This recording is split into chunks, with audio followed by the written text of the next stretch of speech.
even though they'd experienced the 10 plagues, had observed the 10 plagues, which had even moved Pharaoh for 3 days.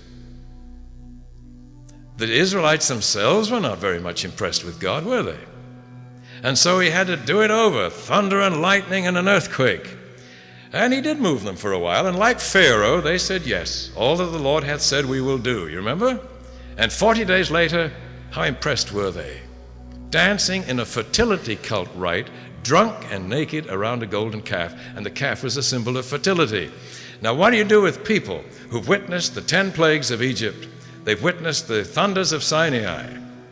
They've seen the 10 commandments brought down and Moses' face shining so brightly.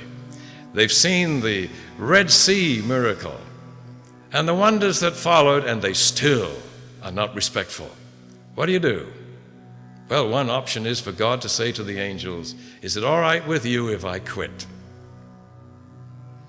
I'll save Moses, he's my friend, but I don't see many more. And Ellen White indicates the angels were with God and said, why don't you quit? And God said, I'm not nearly through yet.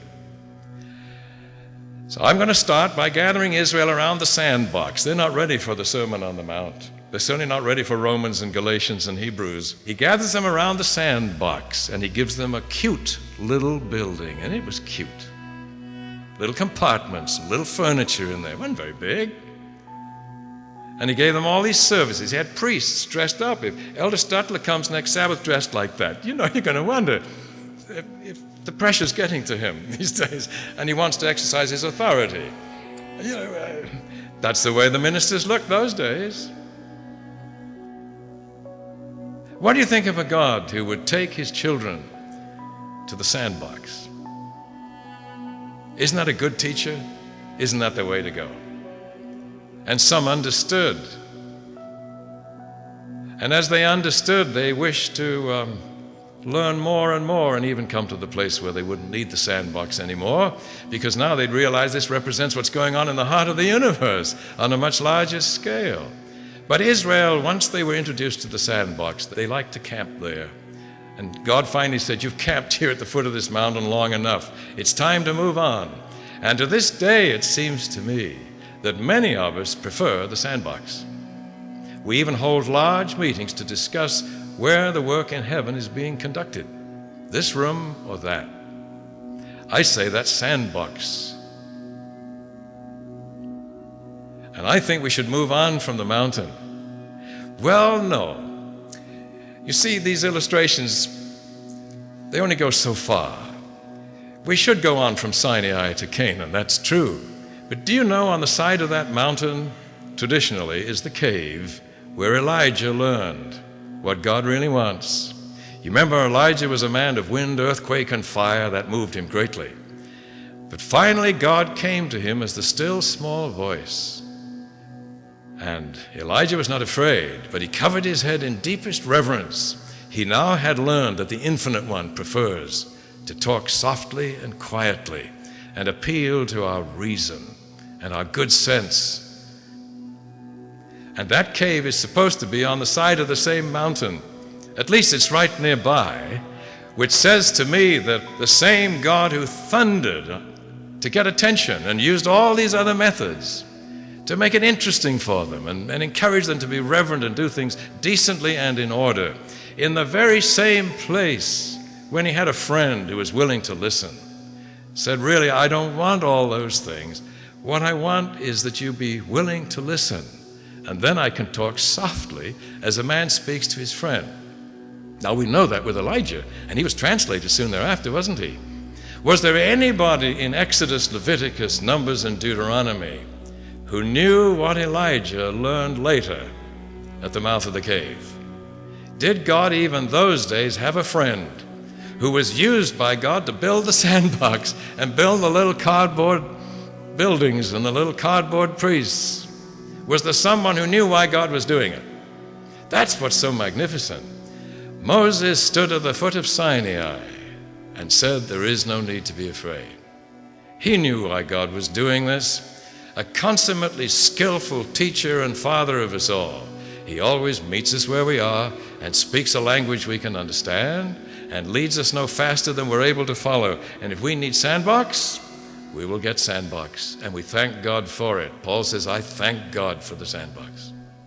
But it was to bring us to something far bigger. And some of you are still sitting at the Sandbox. Weren't there not many of the Jews doing that? They wanted to go on with those things. He said we should go on to a much larger understanding, like Moses had, right there when he helped the people build those things. Why, Moses knew the truth about God. He could talk to him face to face as a man speaks to his friend. He even reasoned with God about God's reputation those days. Now that's coming up shortly, and we need to really observe this in the remaining books in the Pentateuch. God had in the midst of those emergency measures a man who didn't need the emergency measures.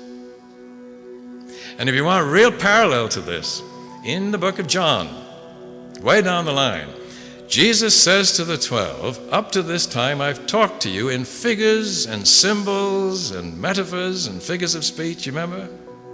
He's done it all through the Bible. Thank God that he did it. He said, the time has come for me to talk to you plainly about my Father. And that should remind us of Moses, who was instrumental in giving the people those figures and symbols.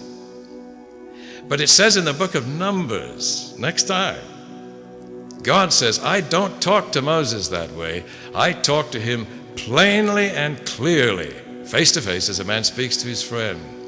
In other words, God has always wanted to speak to us directly like that, as a man speaks to his friend. But if we need people in between, like priests, if we need ceremonies and ritual and detailed rules and regulations, God, our gracious God, will give us those things.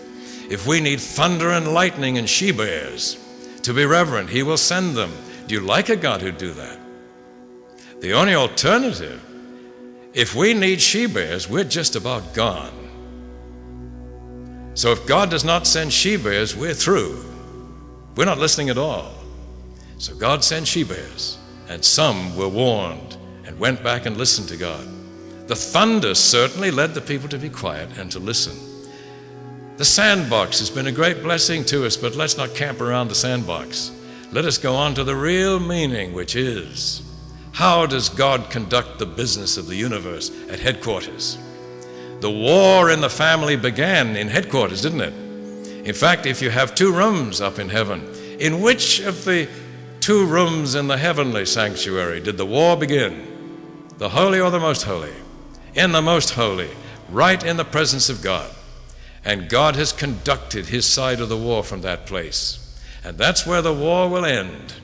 And that's where peace will be restored, to spread out through the whole family. And another word for peace is at-one-ment, or atonement, or reconciliation. And where is the place or means of reconciliation? It's right where the war started.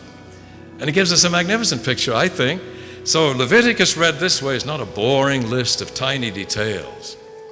I think it's God doing something most appropriate for the people at that time to distinguish their worship and their picture of God from that of the heathen around.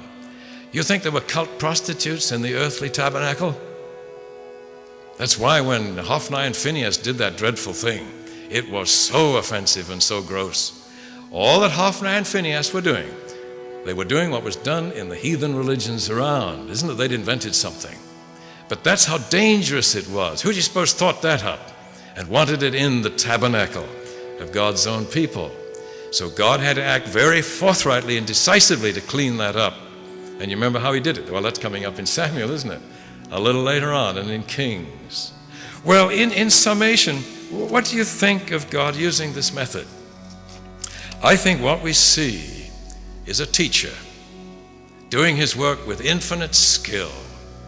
And he knew what they needed, and he gave it to them. And we admire God for that. And it does suggest that if we become more and more like him, we too will sense what people need. And when we go out to the world, maybe some need thunder, and some are ready for the still small voice. Don't whisper softly to everybody, and don't thunder to everybody either. And some may need the Sandbox pictures, and some may be ready for the larger view. Well, hopefully we will have the understanding and the tact and the willingness to listen, so that the God of infinite versatility may help us to be more versatile and meet people where they are. We can't go from door to door with a canned message. The people inside may not be appropriately communicated with that. The only real witness is the one who knows the truth himself so well that when he meets the person at the door, he can adapt his message. At least that's the godlike way, and none of us does it perfectly. That's why we're all needed. Only God can do that perfectly. But if we crave the ability to become more and more like him in this respect, it seems to me we're craving the thing that would enable our church to take the gospel to all the world. Right now, we don't know how to communicate with large sections of the human race, and we've got to find new ways and new methods. It is godlike to be versatile and understand what people need. But also, we need to realize that God doesn't want to use these emergency measures any longer than he has to. The ultimate goal is that he be able to talk to us plainly and clearly as a man speaks to his friend. Has he ever had any friends like that to encourage us? Moses, the one who wrote all of this down, is so described, and so is Abraham and Job, and maybe we could nominate some others.